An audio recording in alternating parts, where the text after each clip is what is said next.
This is the IBJ podcast for the week of November the 4th, 2019. I'm Mason King. Welcome back to the podcast.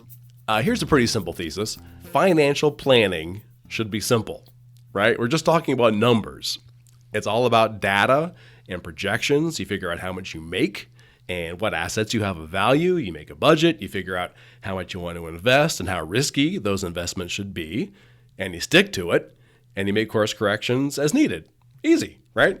It shouldn't be a big deal, but it is a huge deal because we are talking about money. And in the human psyche, money is inextricably tied to some deep-seated, powerful emotions. We all know somebody who made completely irrational choices with money that were based maybe on fear or greed or envy. And okay, just to get real here, we've all done it. I got greedy at the height of the dot-com boom, and it took 15 years for the NASDAQ index to get back to where it was when I bought it. Now, in his column this week for IBJ, Pete Dunn, a.k.a. Pete the Planner, who at this very moment is sitting on my left, hey Pete. Hello. Thanks for joining us, writes about the paralyzing power of shame.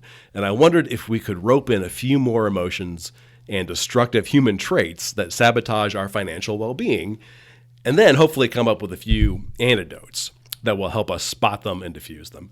So in the spirit of Halloween, we're going to get a little melodramatic and call these the 5 deadly sins of personal finance. Oh, that's spooky. I like it.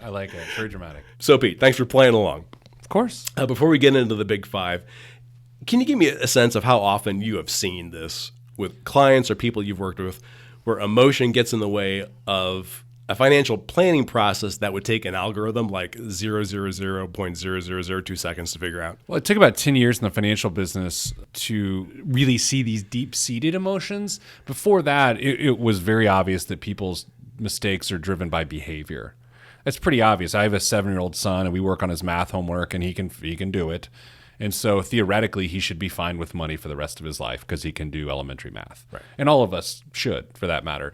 But it just doesn't work that way. We struggle not only with our behavior, but a lot of the baggage and a lot of the backstory behind those things. You know, in my column this week, I talked about a guy who from the outside seemingly had everything, and talked to him, and he basically told me he had nothing, but what was paralyzing him was this idea of shame.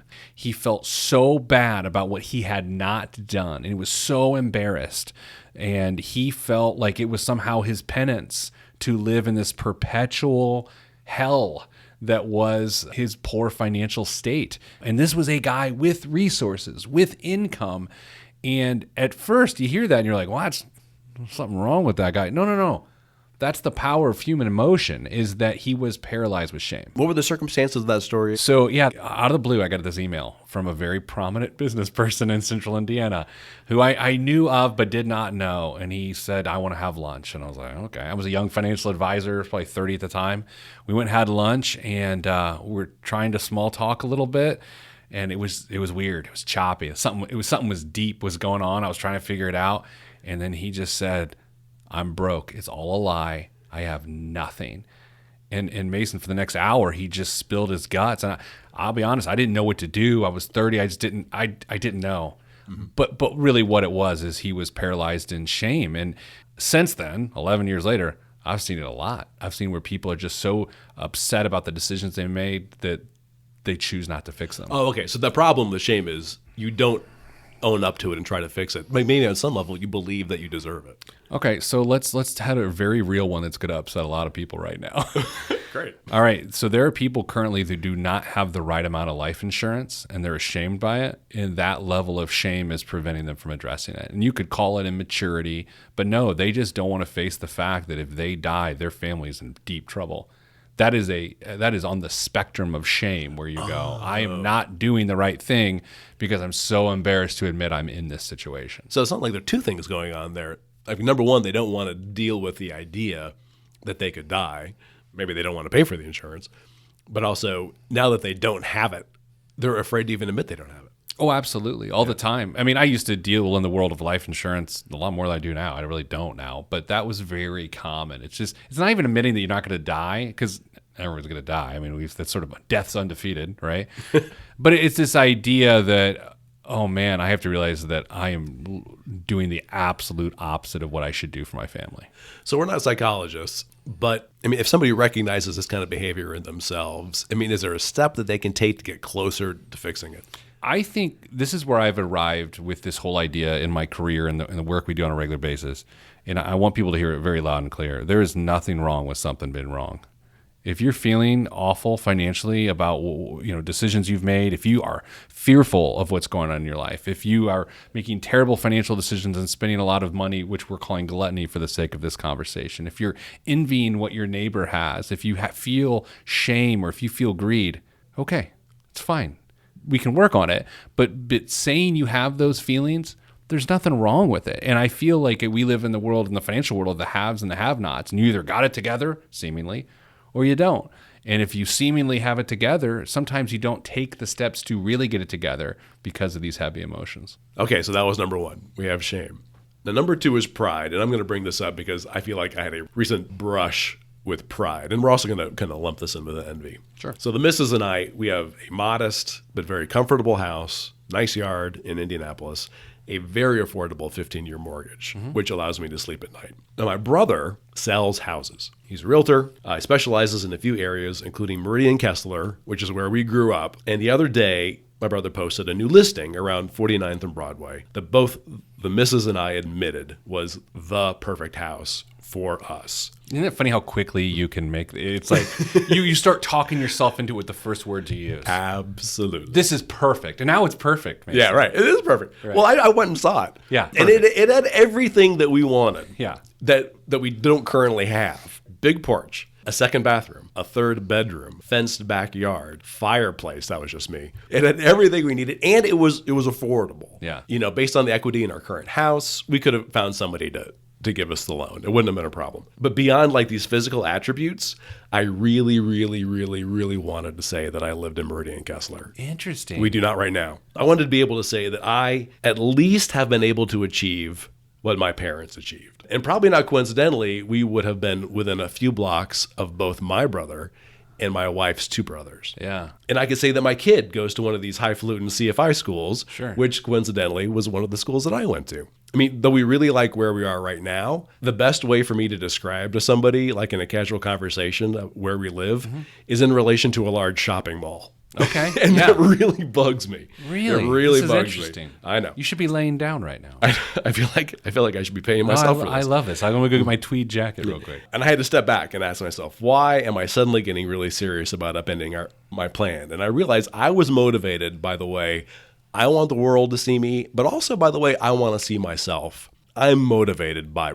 pride. And I kind of lump that in with envy, which I see as keeping up with the Joneses, because I am in a way trying to keep up with expectations or what I think other people's expectations are. Yeah, I've struggled with that. I remember distinctly a goal of mine of how I defined financial success was to make more money than my father did when I was a kid. Right. And by the way, I also came to the realization later how crude that is, how much that trivialized all he did for our family, because to me it was just a number. But, I'll be honest, your definition of success will continue to evolve.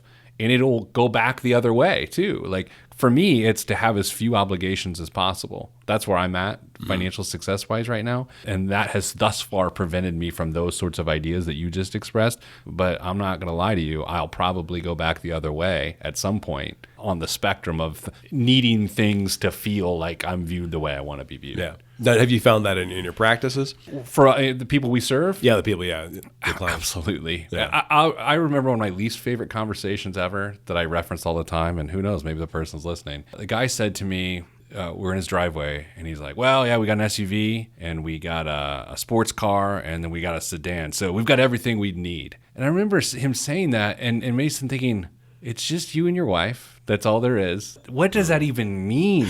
You have everything you would need for what? Yeah. For who? On what basis? Like, of all the crazy things I've seen, to me, that one sticks out as the most nonsensical. This idea of how you're viewed is why there's so much debt in this country. What would you do as a planner in that situation? I mean, is it your responsibility to kind of point out, you really don't need these things? Theoretically, this is also why I'm not a financial planner anymore. I'm sort of a weird offshoot of the industry, but it's because in financial planning, your role is to help people accomplish their goals, not tell them how stupid their goals are. I'm a hybrid of that now. Right. Like, I'd rather just have an honest conversation, be like, hey, Dave, this is stupid. What are you doing? And really, financial planning, again, you hear it a lot in the industry. It's like, we're going to help you determine what your goals are. And it's like, if your goal is something dumb and I help you accomplish it, I am an accomplice to that. And I don't like that. I think I was sort of able to pull out of this. But let's say if somebody sees themselves exhibiting this behavior, or maybe their spouse exhibiting this behavior, is there a step that you can take to? Absolutely. And if I'm being honest, there's nothing necessarily wrong with what you did. And I also am not going to talk you into doing it. But it goes back to what are your real goals as a couple? Long term. It starts with long-term stability. Are you currently on pace to achieve long-term stability? If the answer is yes, then we've just headed further down the path to the Meridian Kessler place being a good idea. If the answer is not really, then it is immediately a bad idea. Or if you answer that, then you say, okay, well, how's our short-term stability? Well, that's pretty good. Okay, so now the Meridian Kessler place continues to be a good idea. Then you say, oh, well, how's our midterm stability? Can our kids go to college the way we want to? No longer a good idea. And that's it. Okay, let's take a quick break from our conversation to hear from our sponsor. This is the IBJ Podcast. The IBJ Podcast is brought to you by Krieg DeVault, a trusted and dynamic law firm representing a wide variety of local, regional, and national clients. Committed to each other and to every client, Krieg DeVault prides itself on integrity, professionalism, respect, and excellence. Financial institutions, global manufacturers, national healthcare providers, and successful organizations of all sizes and market focus rely on Krieg DeVault to create innovative and successful business solutions. Connect today at www.kriegdevault.com.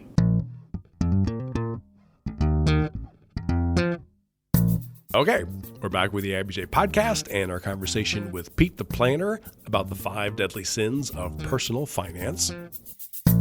Okay, I have one more story about myself. Let's move on to number 3. I love it. Greed. So I interpret this as people who exceed their risk tolerance, or even just basic common sense, by chasing an investment or some kind of return that they think will be incredible.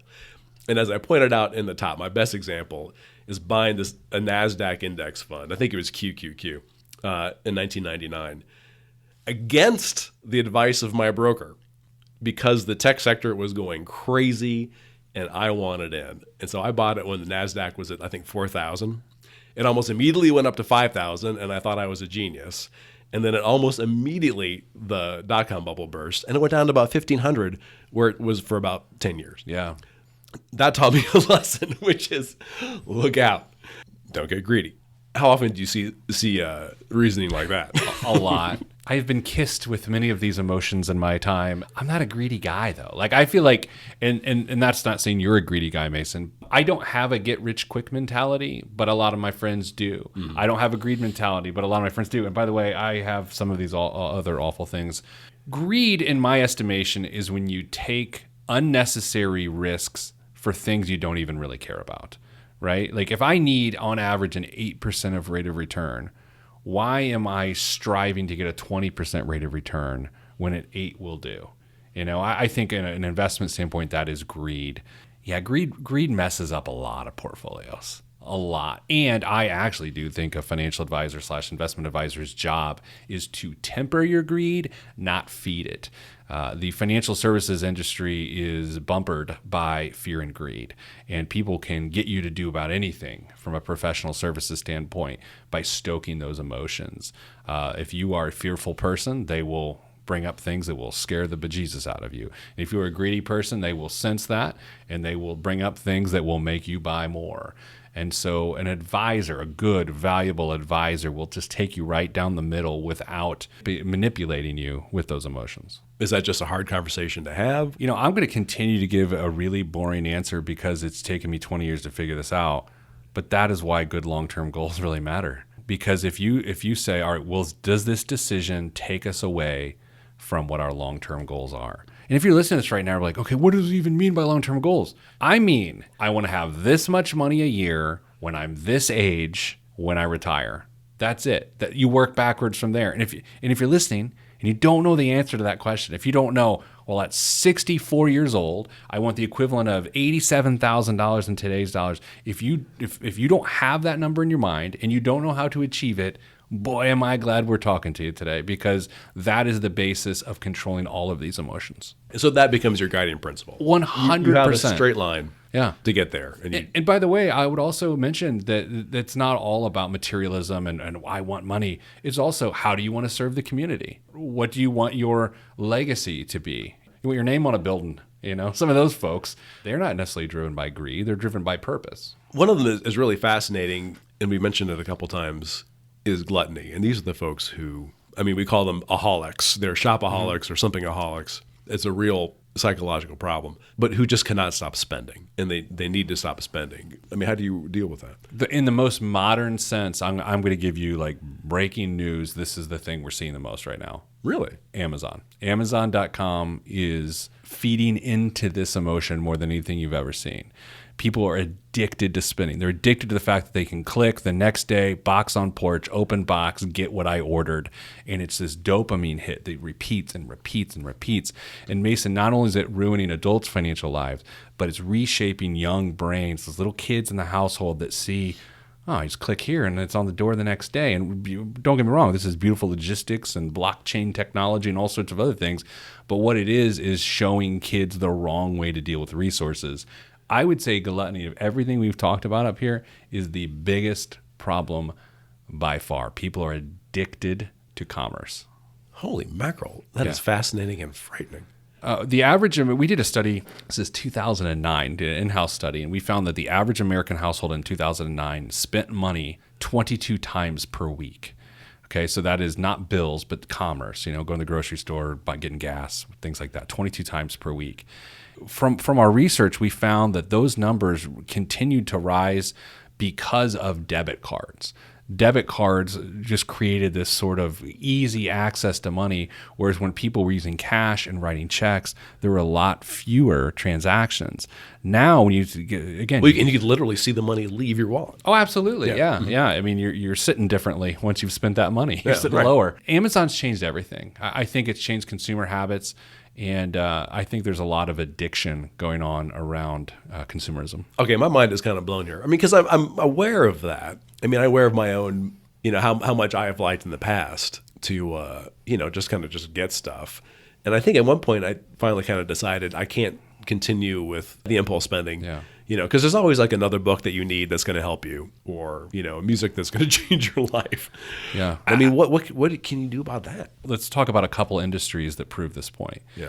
Have you seen the doorbell commercials all over TV right now that are really about catching porch pirates?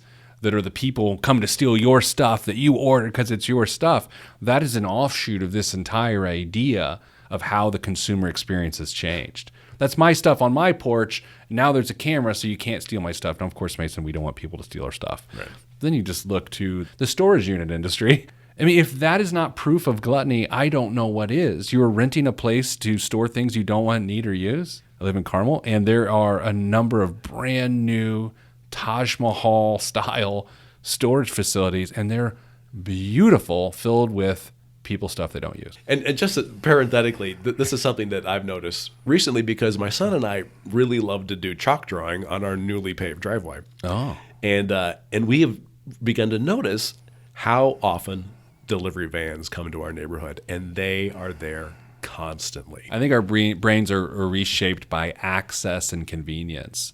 There's an article in the New York Times this week about in Manhattan how Amazon packages have reshaped traffic in the city because of delivery vehicles stopping every 30 feet to drop off a book or something. Just because you can get it done in one click doesn't mean you should. And I think that's a lesson that we all need to listen to, including me hearing this back, because I have that same problem. I don't want to forget number 5, which is fear, which is, by far the organizing principle of my life. Explain to me how you see this manifesting. Fear can actually motivate you in a positive way as long as you don't let it get out of control.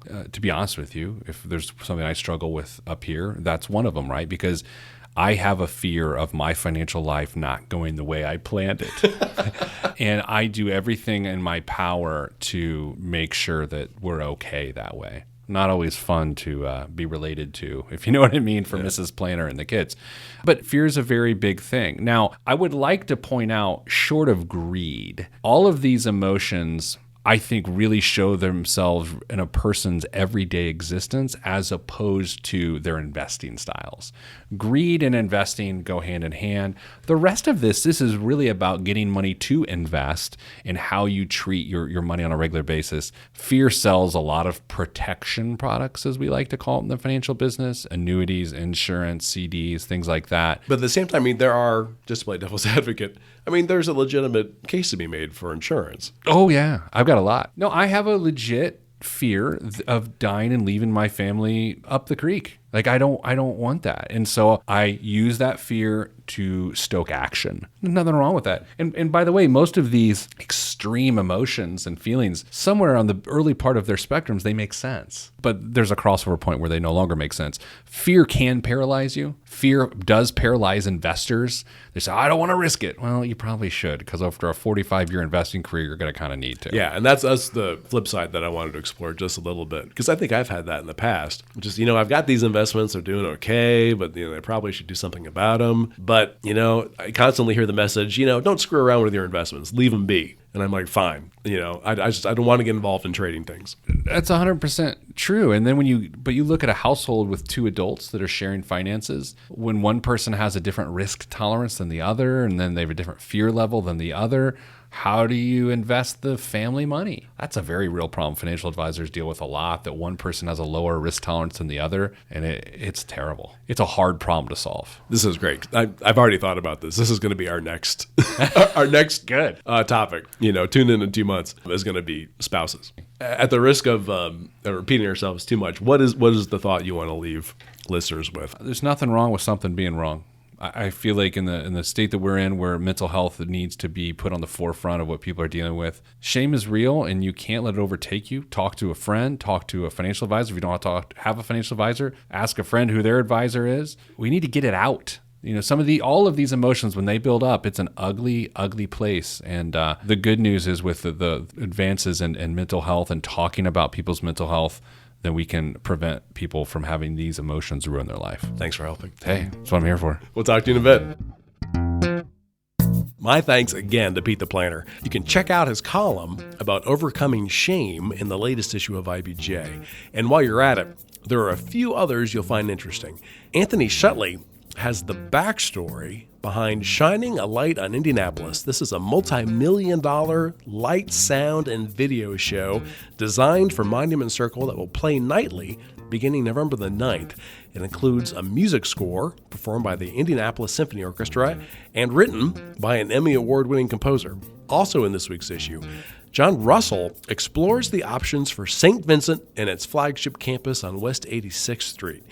Keeping it competitive long-term could take hundreds of millions of dollars, so might it be better off building a new campus to order? And we have one last look at the positions of Indianapolis mayoral candidates Joe Hogsett and Jim Merritt before Election Day. Again, you can find these stories in a copy of IBJ that you have delivered to your home or office, or online at ibj.com. And remember, to get full and unfettered access to all of IBJ's award-winning business content, just hit the subscribe button. Thanks again for making time this week for the IBJ podcast, which is edited by Leslie Weidenbender. I'm Mason King, and we'll be back again next week.